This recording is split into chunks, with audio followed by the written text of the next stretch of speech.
먼저 제가 어떻게 하나님을 만나게 됐는지 잠깐 말씀드리고 또 그 북한의 최근 민심이 어떻게 돌아가고 있는지 말씀드리도록 하겠습니다. 사실 저는 97년까지 하나님을 몰랐습니다.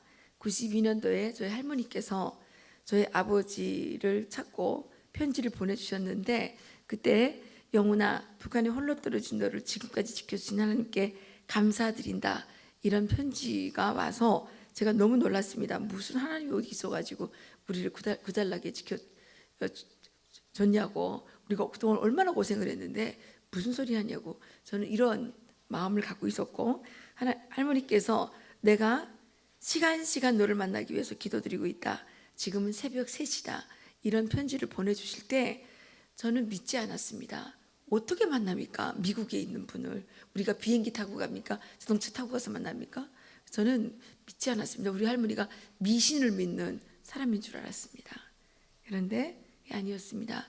하나님께서 저희 할머니의 47년 동안에 걸치는 그 간절한 기도에 응답하셔서 그 북한에 홀로 떨어진 그 맏아들 저희 아버지 이영훈 권사님을 만나게 하시고 저희들을 가족을 구해주셨습니다. 그래서 저는 대한민국에 와서 하나님을 만나게 됐습니다. 저희들이 탈북가정에 할머니를 심양에서 만났는데 저희 할머니께서 이런 말씀을 하시더라고요. 야, 별거 없다. 서울 가면 예수 잘 믿어야 된다. 북한은 옛날에 예수 잘 믿을 때 잘 살았는데 지금은 예수 안 믿어서 못 살고, 그 남한은 옛날에 예수 안 믿을 때 못 살다가 지금은 예수 잘 믿어서 잘 사니까 너희들은 뭐니 해도 한국 가면 예수 잘 믿어라, 이렇게 말씀을 하셨습니다. 하지만 저는 그 말씀이 무슨 뜻인지 모르죠. 그런데 한국에 와서 21년째 됐습니다. 제가 97년 10월 19일에 김포공항에 내렸었는데 그 21년 지났죠. 그런데 지금까지 살면서 보니까 제가 하나님을 만난 것이 아니라 하나님께서 저를 강력한 성령의 팔로 붙드셔서 저를 세워주셨습니다. 정말 저는 북한에 살 때 그 출신성분이 나빴기 때문에 북한의 노예들 중에서도 가장 최하급에 있는 노예였습니다. 그런데 부족한 저에게 탈북해서 하나님께서 저에게 참으로 많은 영광의 시간들을 허락해 주셨습니다. 저는 18살 때 출신성분이 나빠서 대학교 시험을 볼 수가 없었습니다. 저는 한 달 동안 울었고, 한 달 동안 너무 울어서 눈이 퉁퉁 부어가지고 눈을 뜰 수가 없을 정도로 됐었습니다. 그런데 저희 담임 선생님께서 저를 보고, 야, 네가 뭐 공부나 잘하면 대학 가는 줄 알아. 야, 너희 부모들이 너절하게 살았기 때문에 너는 대학에 갈 수가 없다, 이렇게 학생들을 모아놓고 저를 망신을 주었습니다. 저는 그래서 그 이후로 학교를 갈 수가 없었습니다. 너무 창피했고 얼굴을 들고 다닐 수가 없었습니다. 그래서 저는 일주일 동안 학교를 안 가고 있다가 계속 데리러 오는데 계속 안 갈 수도 없고 고민 중에 자살하려고 이만한 컵에 농약을 풀어서 마셨습니다. 그래서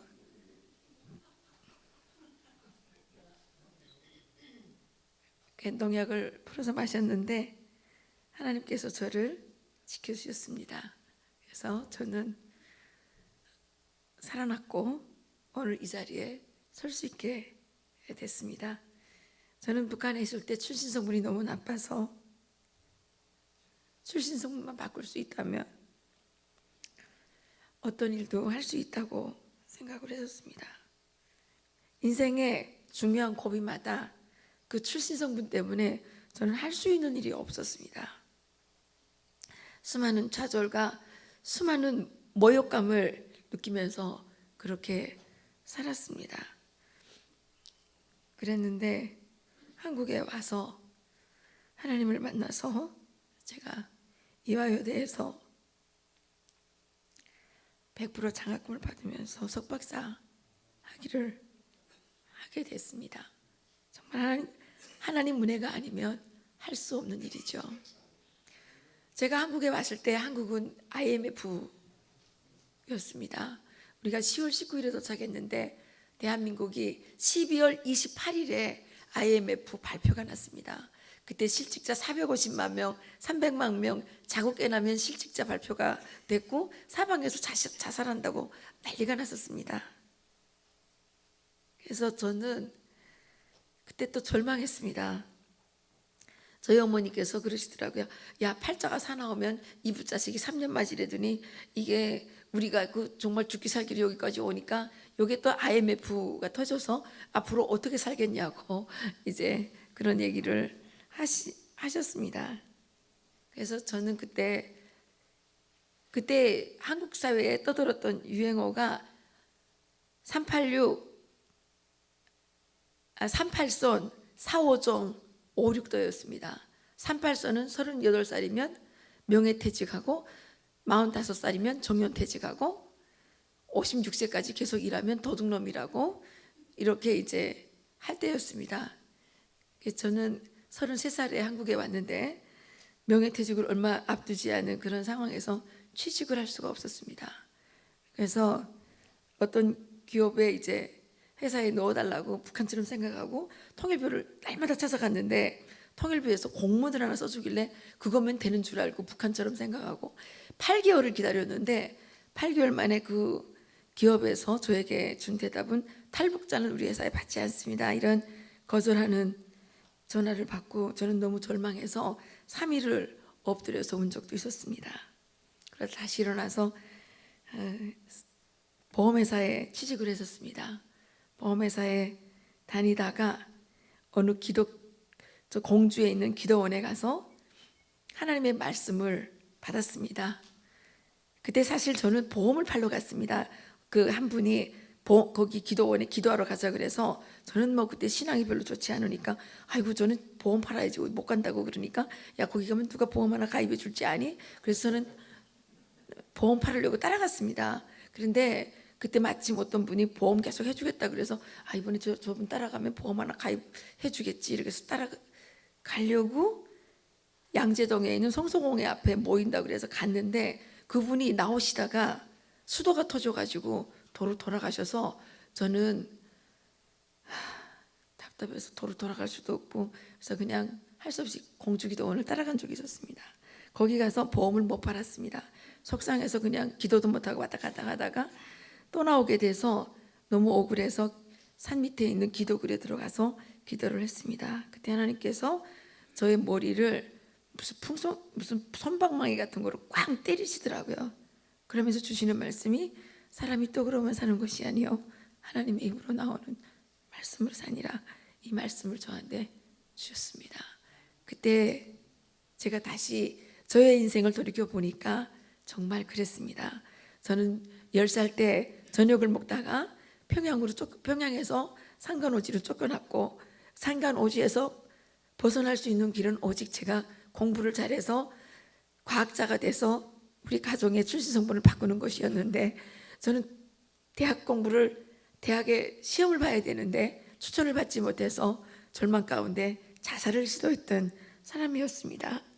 그런데 나중에 열심히 공부를 했지만 제가 갖고 있는 출신성분으로서는 아무것도 할 수 없는 절망 가운데서 어떻게 하나 돈을 벌어서라도 출신성분을 개선해 보려고 정말 노력을 했는데 그게 안 됐습니다. 그러다가 4개월짜리 핏덩어리 아들만 업고 빈손으로 떠나서 압록강을 건너서 한국에 와서 그 자리에 갔는데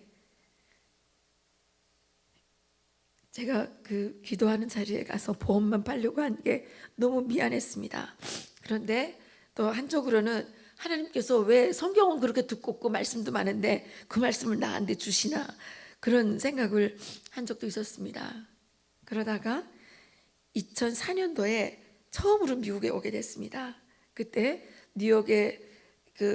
뉴욕에서 브루클린인가 있는 지역으로 가고 있는데 그때 하나님께서 저에게 이런 깨달음을 주시더라고요. 북한의 식량난은 쌀이 없어서 생기는 난이 아니다. 북한의 식량난은 그 땅에 하나님의 공의가 없기 때문에 생기는 말씀난이다. 저는 그때 그 깨달음을 받고 앞으로 우리가 해야 될 일은 북한 땅에 하나님의 말씀이 선포되게 하는 것이구나, 이렇게 생각을 했습니다. 그리고 그 전에 2002년 12월 달에 저희가 탈북한 것 때문에 우리 외삼촌께서 참전 군인이신데 낙동강 전선까지 왔던 인민군 장교이신데 북한에서 저희들이 탈북했다고, 그분이 저희들이 탈북한 거를 알지도 못하시는데 북창에 있는 18호 정치원 수용소로 끌고 가서 거기에서 한지에서 얼어서 돌아가셨습니다. 저는 그때 대한민국의 대선을 위해서 새벽 기도를 나가고 있었는데 그 소식을 접하고 너무너무 미안해서 하나님께 기도했습니다. 하나님 살아계시는 분이시라고 저는 알고 있고, 하나님은 전지전능하시고 하나님은 궁휼하신 분이라고 알고 있는데, 하나님 도대체 하나님 살아계시는 건 맞습니까? 하나님 전지전능하신데 나도 알고 있는 북한의 소식을 하나님은 몰라서 그렇게 가만두시는 것입니까? 하나님 궁휼하신 분이신데 북한 사람들이 무슨 죄가 있습니까? 거기서 태어난 것밖에 무슨 죄가 있습니까?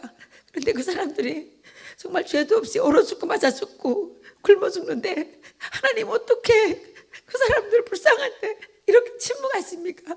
저는 하나님께 막 대들었습니다. 그런데 그 하나님께서 음성으로 준비가 됐느냐, 이런 음성을 들려주시더라고요. 그래서 생각해 보니까 정말 준비가 안 된 것 같았습니다. 그래서 그 이후로 쭉 저는 나 때문에 내가 제대로 살지 못해서 북한 사람들이 고통을 당한다는 생각을 안고 살게 됐습니다. 그래서 저는 힘은 없지만 탈북자 대학생들 영어 공부도 시키기 위해서 뭐 장학금도 만들고, 탈북자들 직업 교육을 시키기 위해서 학원도 만들고, 뭐 동분서주 하면서 뭐 하여튼간 이것저것 많이 했습니다. 그러나 오늘의 현실은 더욱더 암담한 상황입니다. 그렇지만 이 암담한 현실 가운데 우리 하나님께서 일하신다고 믿습니다. 사실 저희 아버지께서는 아까 목사님 소개하신 것처럼 창동교회 교인이셨고 성화신학교에서 공부를 하셨고 YMCA 활동을 하시다가 감옥에 잡혀가셨습니다. 그때 아버지께서 해주까지 오셨다가 잡혀서 그 평양으로 끌려가셨는데, 그때 평양에 가셔서 YMCA 남은 회원들과 함께 그 미군이 다시 돌아오기를 간절히 기다리면서 여러 가지 활동들을 하시다가 체포가 되신 겁니다. 지금 그 시대를 겪은 사람들 중에 이런 말씀을 하시는 분들이 아직 북한에 살고 계십니다. 올해에도 진달래꽃은 피지 않는가? 이거는 무슨 뜻이냐면, 진달래꽃이 다시 피면 미군이 돌아온다 그랬는데 미군이, 대한민국의 국군이 들어와서 북한에 있는 사람들을 공산체제에서 구해준다고 했는데 아직도 진달래꽃이 피지 않아서 그 사람들이 우리를 구해주지 않고 있다고 그렇게 절규하는 사람들이 있습니다.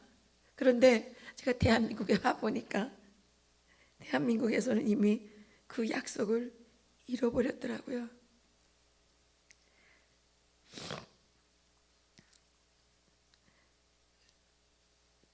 그러다가 이승만 대통령께서 53년 8월 10일에 하신 말씀을 접하게 됐습니다.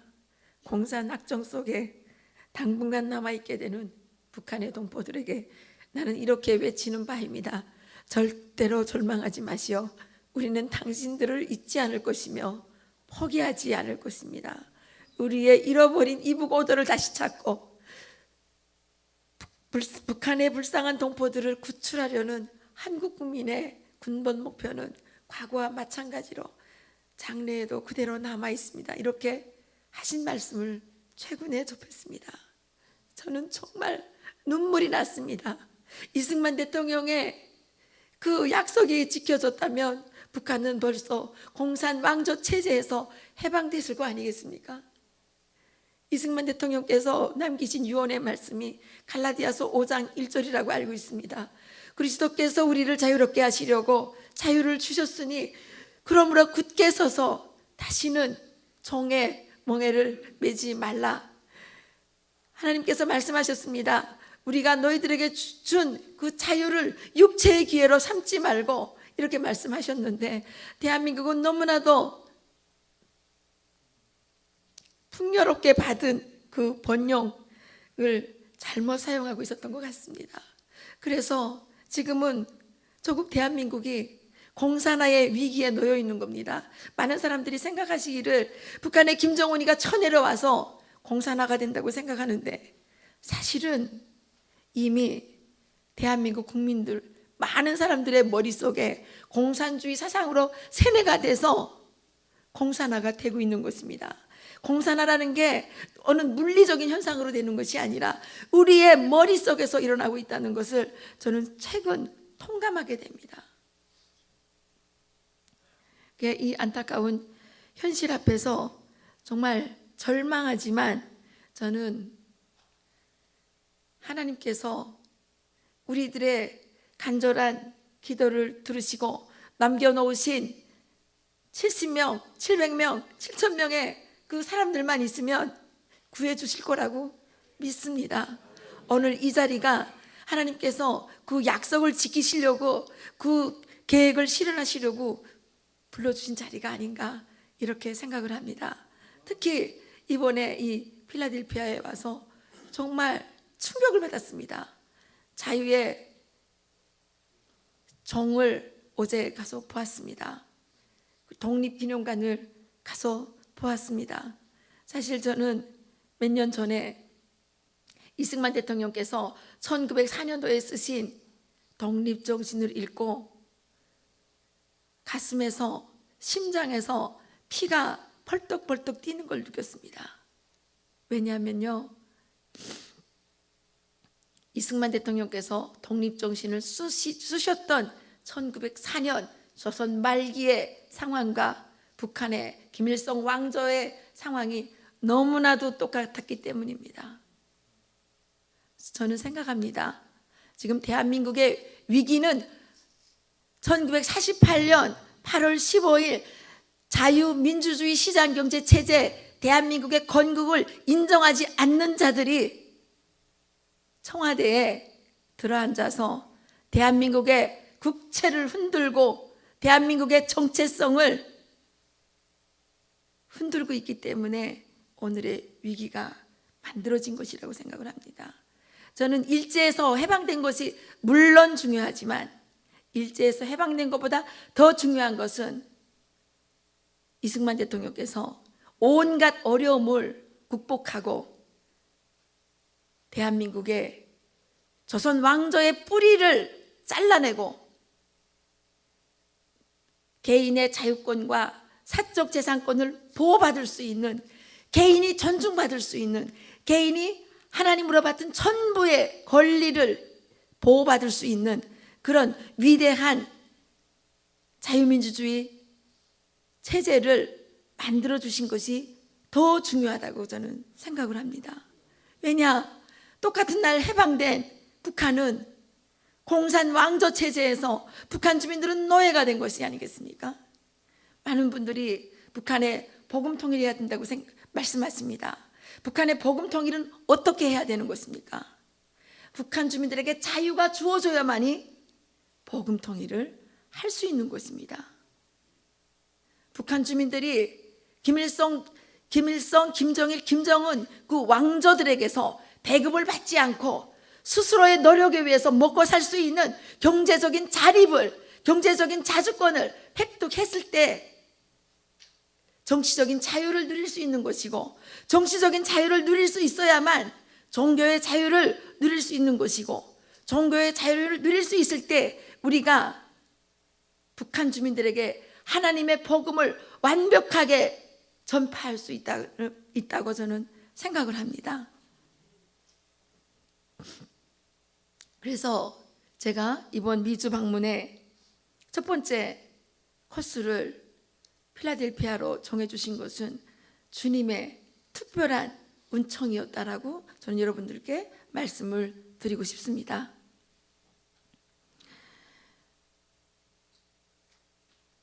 제가 북한을 떠날 때 97년 10월, 97년 8월 16일이었습니다. 그때 94년부터 96년 12월 말까지 3년 동안에 북한에서는 300만 명이 굶어 죽었죠. 저는 북한에서 제 눈앞에서 굶어 죽는 아이들을 직접 보았습니다. 그리고 그 굶어 죽는 아이와 별다름이 없는 일주일 후에 죽을지, 한 달 후에 죽을지, 3일 후에 죽을지 모르는 그런 아이들이 역전마다 차고 넘치는 것을 저는 보고 온 사람입니다. 제가 2096년 11월 16일 날 무산역전에서 11살짜리 남자아이가 굶어 죽는 것을 봤는데, 그 무산역전 조그만 역전에 50명에 되는 꽃제비 아이들이 영양실조에 걸려가지고 땅바닥에서 주워 먹고 추위에 떨면서 그 엄동설안에 신발도 못 신고 맨발로 걸어다니는 것을 저는 직접 목격한 사람입니다. 시체가 널브러져 있어도 사람들은 끔찍해하지 않는, 또 죽었구나, 이렇게 하는 상황을 저는 보고 온 사람입니다. 그런데 이런 살인마 정권하고 평화를 저는 할 수 있다고 생각하는 사람들은 정말 바보 같다고 생각을 합니다. 지금 김정은이 추진하고 있는 금강산 원산 갈마 지역 이 관광지구 이 개발은 한국 국민들을 타깃으로 하는 관광단지입니다. 한국인들을 끌어들여서 거기에서 돈벌이를 하기 위해서 지금 하는 것입니다. 그런데 이 관광 사업을 책임진 것이 어딘지 아십니까? 북한의 정찰총국입니다. 정찰총국은 뭐 하는 데입니까? 대남 공작하는 곳입니다. 그것이 북한의 관광 사업을 주도하고 있다는 거죠. 그리고 북한이 25개 경제 특구를 계획하고 있는데, 이 경제 특구는 왜 하는지 아십니까? 이 경제 특구는 철저하게 노예 착취의 현장입니다. 여러분들이 저 이해란 TV를 보시면 북한에서 해외에 나가서 노동하는 그러니까 인력 수출로 나간 사람들이 어떻게 착취를 당하고 있는지 그 자료들을 많이 보실 수가 있습니다. 그런데 지금 25개 이 경제 특구에 동원하려고 하는 노동력은 어떤 노동력이냐? 감옥수들입니다.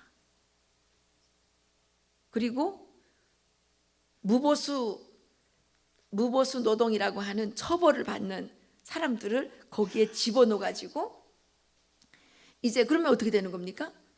인컴이 나오는 거를 하나도 페이를 지불하지 않고 몽땅 김정은 궁궐로 들어가는 겁니다. 2016년도 2월 달에 박근혜 대통령이 개성공단을 폐지하는 발표를 했죠. 그때 그 개성공단으로 들어가는 돈이 어디를 가느냐, 뭐 이런 논의가 있었는데, 개성공단으로 들어간 모든 돈은 달러는 김정은의 개인 궁궐로 들어갔습니다. 개성공단 노동자들은 뭘 받았느냐? 북한 종이돈을 받은 겁니다. 그 개성공단에 들어간 그 달러가 김정은의 핵개발 자금이 됐고, 또 한 가지는 김정은의 허와사치 비용으로 쓰이는 거죠. 김정은이가 1년에 쓰는 허와사치 비용이 얼마인지 아십니까? 7억 불 정도가 됩니다. 북한의 핵은 왜 필요한 것입니까? 북한의 핵은 오로지 김정은 그 김씨 집안의 3대 세습 공산 왕조 노예 정권을 지켜주기 위해서 필요한 것입니다. 북한의 어느 주민이 핵이 필요하겠습니까? 여러분 그렇지 않습니까? 그런데 이번에 한국의 대통령이 북한에 가서 15만 북한 평양 시민 앞에서 당신들이 핵을 개발했기 때문에 내가 항복하러 왔어! 라는 선언을 한 것입니다. 평양 사람들이 그렇게 얘기합니다. 야, 우리가 핵 개발을 하니까 남순 대통령이 우리한테 와서 항복하는구나. 그건 평양 사람들의 이야기입니다.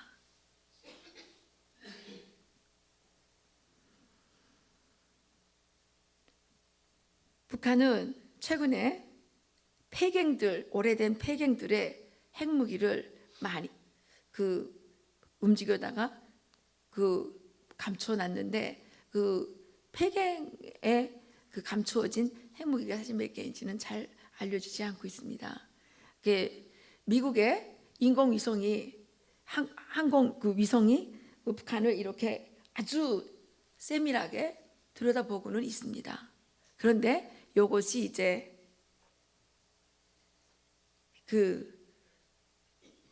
맹점이 될 때도 있어요. 사실 6월 12일 미북 정상회담은 김정은의 역공작에 의해서 만들어진 것입니다.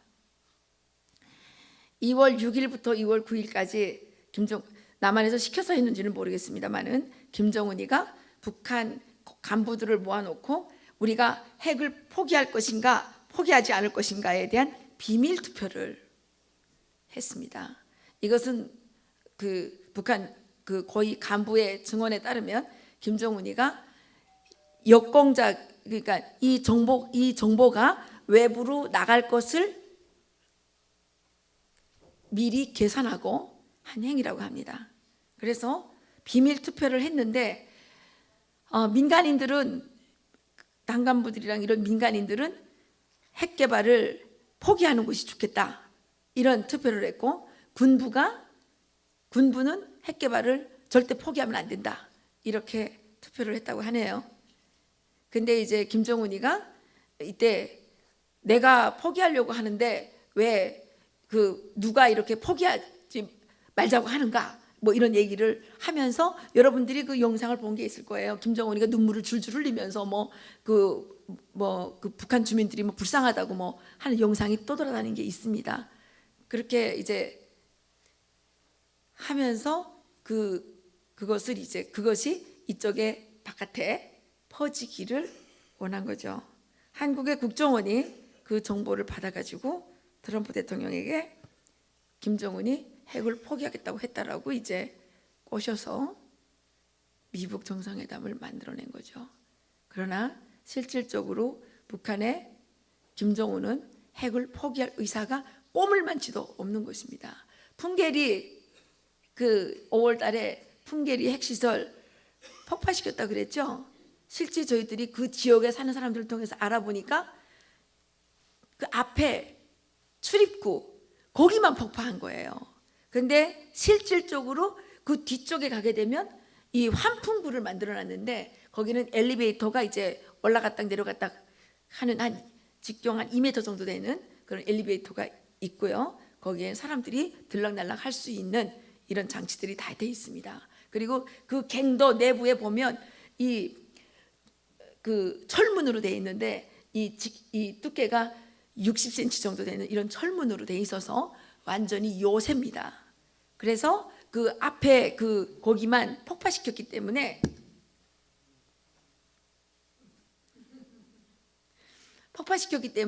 그 버럭은 치우는데 기계를 동원하면 3일에서 한 일주일 정도면 그거를 치우고 언제든지 다시 핵실험을 할 수가 있고요. 그리고 이번에 동창리 미사일 발사장을 폐기하겠다고 폭파시키겠다고 그랬죠. 그거는 폭파시켜봐야 아무 의미가 없는 것이 북한의 미사일 발사는 이동식이기 때문에 이동해서 하니까 그게 무슨 폭파시키는 게 무슨 의미가 있겠습니까? 김정은은 절대로 핵을 포기할 의사를 갖고 있지 않고 자기는 종신직 대통령이니까 트럼프 대통령의 계약직 대통령이 끝나기만을 기다리고 있는 것입니다. 그래서 사기를 치지 않았습니까? 자기가 직접 얘기했죠. 트럼프 대통령 임기 끝날 때 핵을 포기하겠다. 이건 무슨 뜻입니까? 돈을 빌려간 사람이 돈을 빌려준 사람한테 와가지고 계속 돈 갚으라 그러니까 뭐라 그럽니까? 당신이 죽는 날 내가 돈을 갚겠어. 그 돈 갚겠다는 소리입니까? 안 갚겠다는 소리죠. 북한 주민들은 걱정합니다.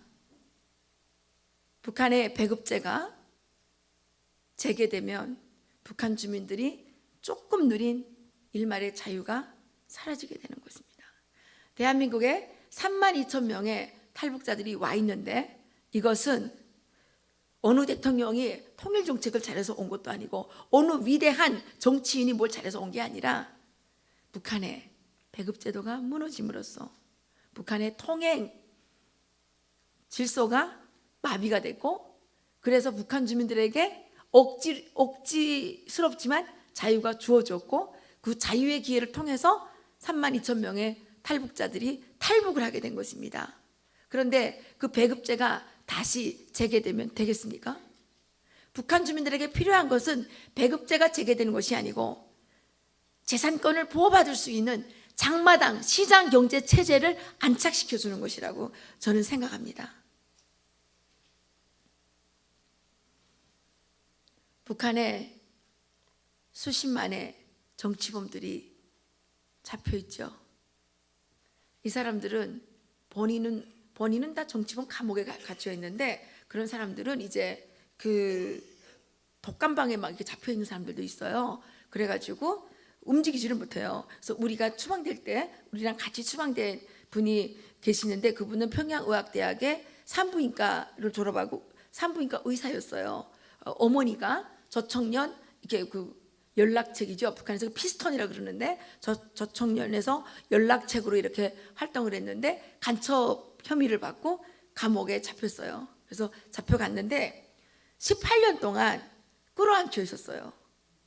그래서 나중에 무죄로 석방이 됐는데, 석방이 될 때 그분은 하반신이 마비가 된 상태로 풀려나왔습니다.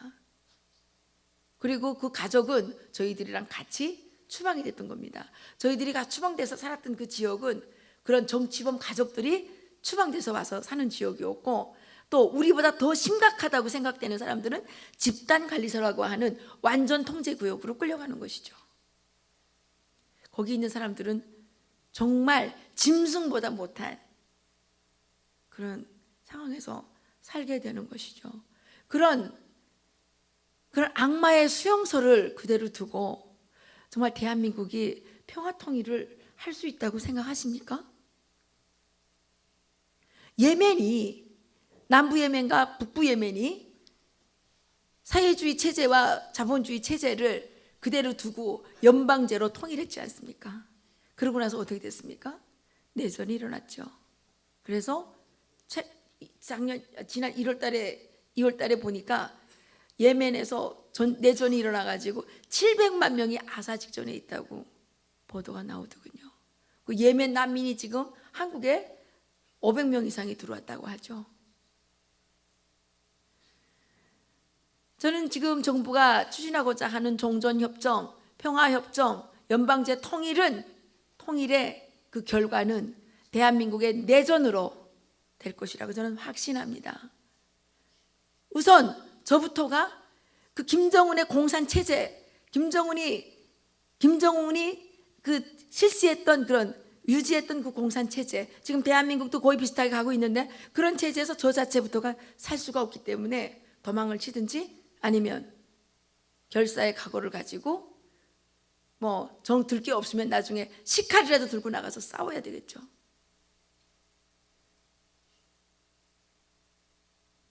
참으로 위험한 상황에 지금 대한민국이 놓여 있습니다. 더욱더 기가 막힌 것은 통일부 장관이 탈북자 기자라고 해서 대한민국의 영토에서 진행되는 고위급 회담에 취재단에서 빼버리는 겁니다. 지금 대한민국의 통일부는 대한민국의 통일부인지 북한의 통일전선 사업부의 산하부서인지 분간을 할 수가 없을 정도로 북한의 그 깡패 세력에게 굴종하고 아부하고 있습니다. 엊그저께 만난 군사 고위급 회담에서 대한민국의 장군이 뭐라 그랬습니까? DMZ에서 모든 무기를 다 철수하고 비무장화를 만드니까 가슴이 뿌듯하다고요? 이게 대한민국의 군인이 할 얘기입니까?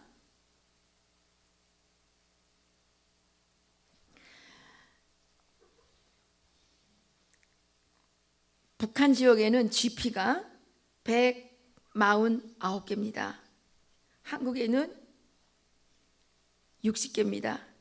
60개라고 합니다. 그런데 북한에 있는 거는 똑같은 숫자로 없애겠다 그러면 말이 됩니까? 그런데 북한에는 49개 없어요. 한국도 49개 없애면 한국에 몇 개 남습니까? 이제는 완전히 그냥 우리 이 대한민국을 갖다 바치려고 하는 생각이 아니라면 그렇게 할 수가 없는 일들이 대한민국에서 일어나고 있습니다. 참으로 안타깝습니다. 지금 동성애를 반대해서 싸웠던 선교단체가 탄압을 당하고 있습니다. 횡령범으로 몰리고 있고 가짜뉴스 공장이라고 지금 난타를 당해서 지금 아주 어려운 상황에 처해 있습니다. 종교 탄압이 다른 것이 종교 탄압이겠습니까? 이런 것이 종교 탄압이겠죠. 이젠 대한민국의 교회도 설 자리를 잃어가고 있다고 말씀드리고 싶습니다. 이러한 상황 속에서 저는 미국에 계시는 대한민국 출신의 우리 교포사회가 이제 역할을 해주셔야 된다고 믿습니다. 미국의 한반도 정책이 올바로 가도록 여러분들이 기도해 주셔야 되고 영향력을 발휘하셔서 미국 정부가 올바른 선택을 할 수 있도록 여러분들이 역할을 하셔야 될 겁니다.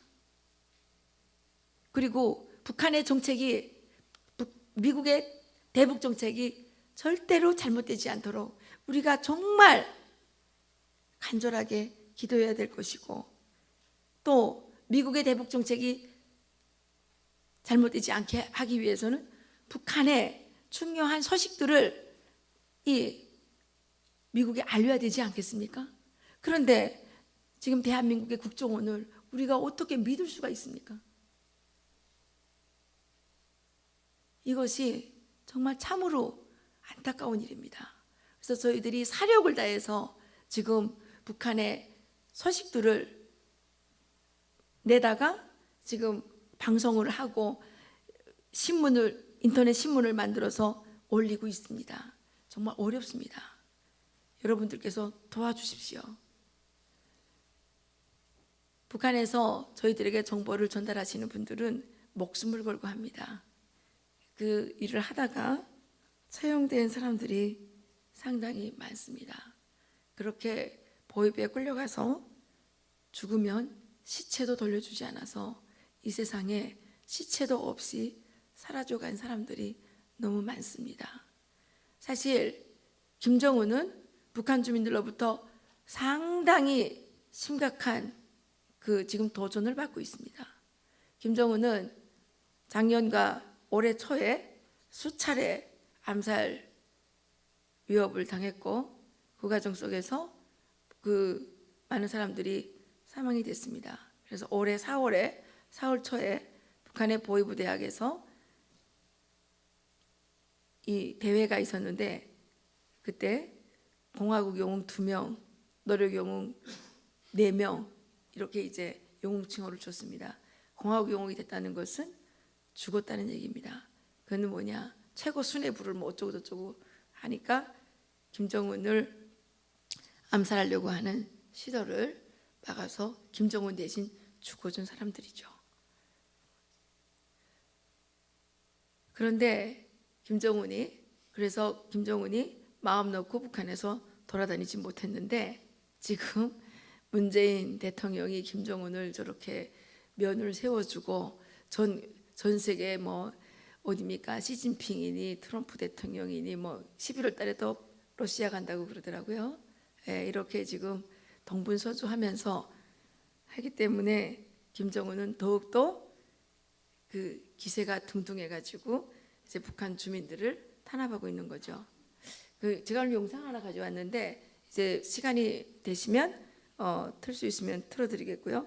북한에서 3월 19일에 포고문을 내렸는데 비사회주의, 반사회주의 운동 그 행동을 하는 사람들을 엄격히 처벌하라는 그 포고문을 내린 게 있습니다. 장사 활동을 하는 것은 비사회주의, 그다음에 한국 드라마라든가 한국 노래를 부른다거나 이런 한국의 이런 매체를 접하는 것은 반사회주의, 뭐 이런 행동으로 이제 그 낙인을 해서 처형하거나 또 정치범으로 끌어가거나 이렇게 지금 하고 있습니다. 북한이 배급제를 재개한다는 것은 북한 주민들에 대한 본격적인 탄압이 시작되는 것으로 여러분들이 알아주시면 좋겠습니다. 사실 대북 지원하면 뭐 왜 안 좋겠습니까? 북한에 계시는 우리 가족들이, 우리 친척들이, 우리의 친구들이, 우리의 이웃들이 먹고 사는데 누가 안 좋아하겠습니까? 그러나 우리의 정성이 살인마가 사용할 수 있는 그 악의 수단이 돼서 북한 주민들을 더 고통스럽게 한다면 이거는 저희들이 하면 안 되는 거 아니겠습니까? 햇볕 정책을 한창 할 때 북한 주민들이 뭐라 그랬는지 아십니까? 북한에는 태양이 너무 많다. 북한은 태양의 나라잖아요. 예, 김일성 태양, 김정일 태양. 그 김일성은 20세기 태양이고 김정일은 21세기 태양이죠. 그런데 하늘에 태양이 또 있으니까 태양이 너무 많아서 뜨거워 죽겠는데, 아니 남조선에서는 뭐 햇볕까지 보내줘가지고 우리를 더 뜨겁게 하냐. 북한 사람들이 그랬어요. 그런데 지금 태양 하나가 또 태어났지 않습니까? 지금 태양이 4개가 들끓고 있어요. 그 북한 주민들을 돕는 길은 그 불필요한 태양들을 제거해 주는 겁니다.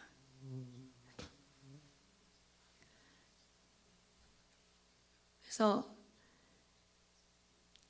미국의 자유 독립 운동이 시작된 이 필라델피아에서 여러분들께서 대한민국의 자유민주주의 시장경제 체제를 수호하고 북한 땅에 위대한 자유민주주의 시장경제 체제를 세울 수 있도록 하는 그런 운동의 선구자가 되어주시고 깃발을 들어주시고 앞장서 주시기를 부탁드리겠습니다. 그래서 저는 믿습니다. 제가 이제 하나님으로부터 준비가 됐느냐 이런 음성을 들은 지가 16년 됐는데 최근에 북한에 있는 소식들을 들어보게 되면 나는 별로 준비한 게 없는데 우리 하나님께서 일 많이 하셨구나 라고 느낄 때가 많습니다. 북한 주민들 가운데 배급제를 반대하는 사람들이 많이 있습니다. 장마당을 통해서 자기의 생존권을 스스로 해결했던 사람들이 이 배급제를 반대합니다. 그리고 대한민국에서 대북 지원을 해가지고 김정은 정권의 힘이 세지는 것을 우려하고 있고 걱정하고 있습니다. 그리고 북한 주민들 스스로가 얘기하는 게 우리는 다 필요 없다. 우리는 장사만 마음 놓고 하게 해줬으면 좋겠다. 이렇게 얘기를 합니다.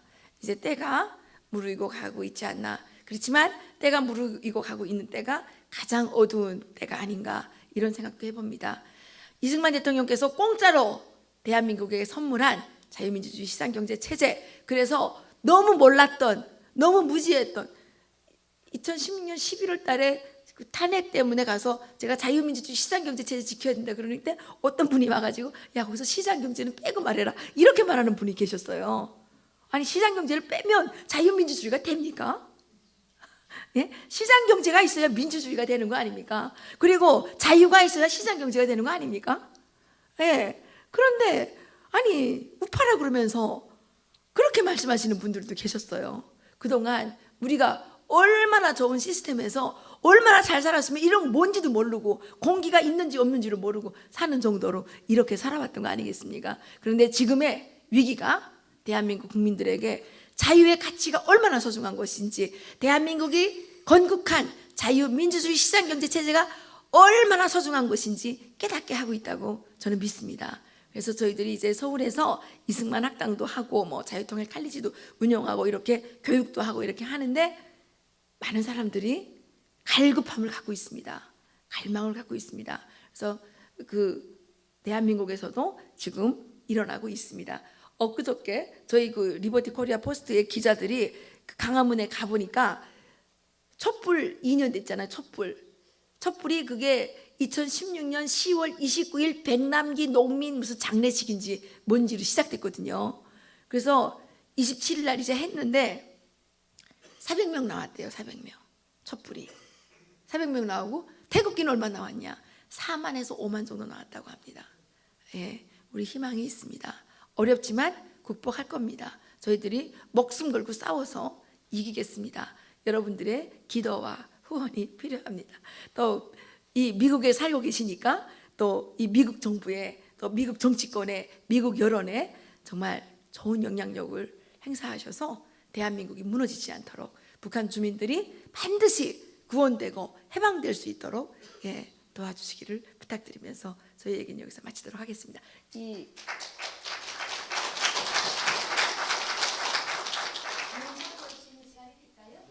이거는 북한에서 직접 만든 겁니다.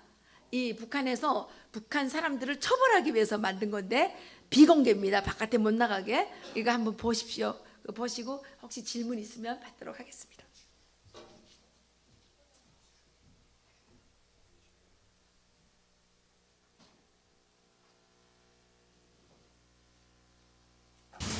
경애하는 김정은 동지께서는 다음하셨습니다.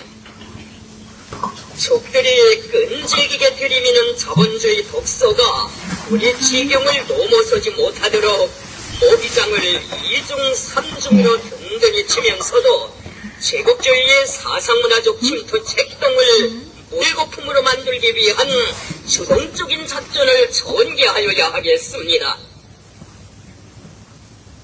혁명적인 사상문화로 비사회주의와